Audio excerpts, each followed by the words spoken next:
only power available if the APU is broken, as always, to start the engines. What are some things you should be thinking about? And the answer to this test question is, as I already said, only ignition B is available. And it says, start the left engine first because it will have an oil pressure indication. And the other engine won't. And after having started engine 1, we can, of course, turn on the AC engine generator for that one and start the right one with external air. And this is exactly what we're going to do. Let's take a look at the air screen. So right now, of course, what you see is we have high pressure air from the ground powering the left side. What I'm going to do is I'm going to turn off the packs so that we get maximum pressure. I'm going to open the isolation valve, which actually doesn't open right now because it depends on I think the DC bus 1, if I'm not mistaken, which is not powered as of now. So yeah, I cannot actually operate this valve right now. So without further ado, we select engine ignition B because A won't work, and start engine number 1.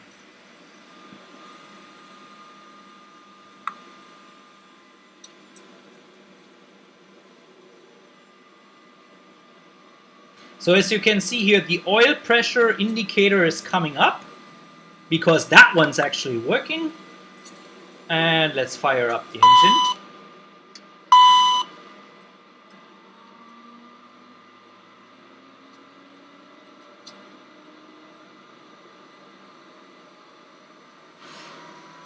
Alright, and now we can bring the generator online, and that of course gave us the necessary all the other necessary indications. So for example, now we have the right fuel pump, which we didn't have before. Now we will be able to operate the isolation valve. See, now the light actually turns on. And now we should also have ignition A if we wanted to. As you can see, it turns green. Yeah, so that's how you start with external air in DC power only. I don't think this is possible to do on other planes. I think they either need APU or ground power on AC. But in the CRJ, with using the one ignition system and the one oil pressure sensor, you actually have this. Yeah, that explains that. Let me just see.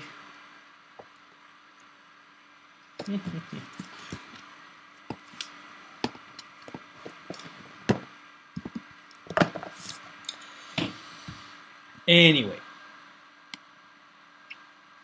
and now we should of course have bleed pressure on both sides. We have a little bit of hydraulic there, and of course the isolation valve is open.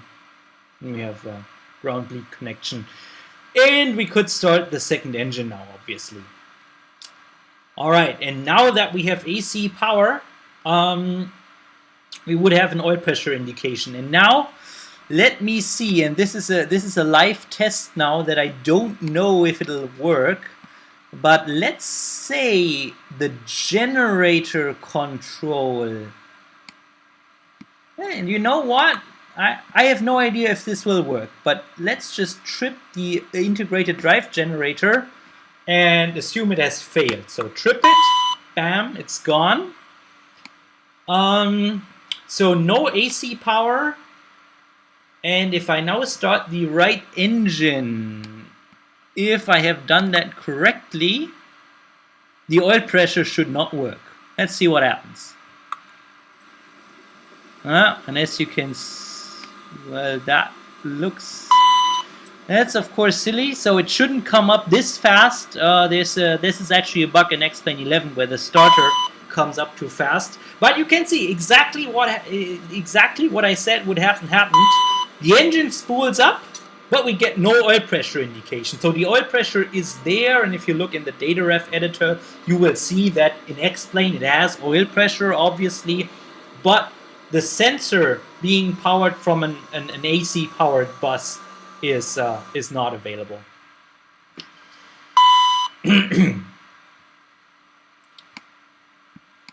All right, this is what I wanted to show you.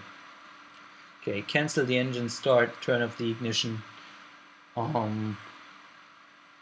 Yeah, and that's it. And of course, this switch cannot be reset from the cockpit once the drive disconnect has happened. I can only reconnect it again on the ground in maintenance.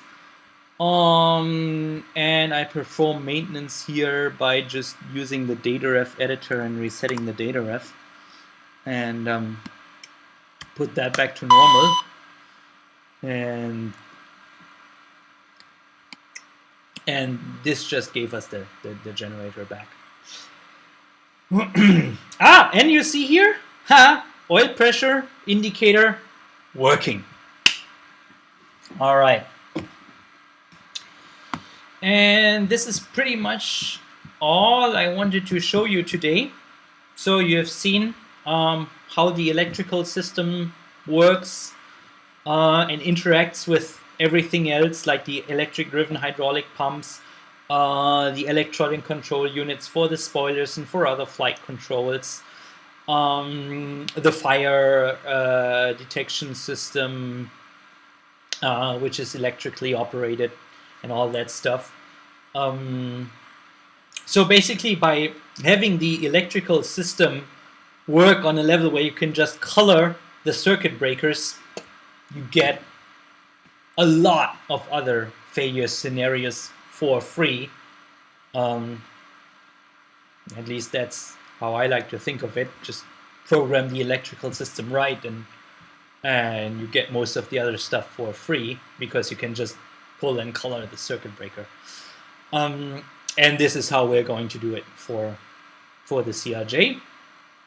And hopefully sometime soon Javi will have actually modeled and animated the panels and made them more readable. And then you can actually do this in the virtual cockpit, what I had to do in the browser now.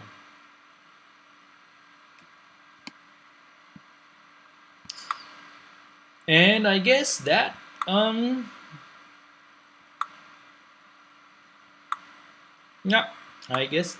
completes the walkthrough through the CRJ electrical and circuit breaker panels.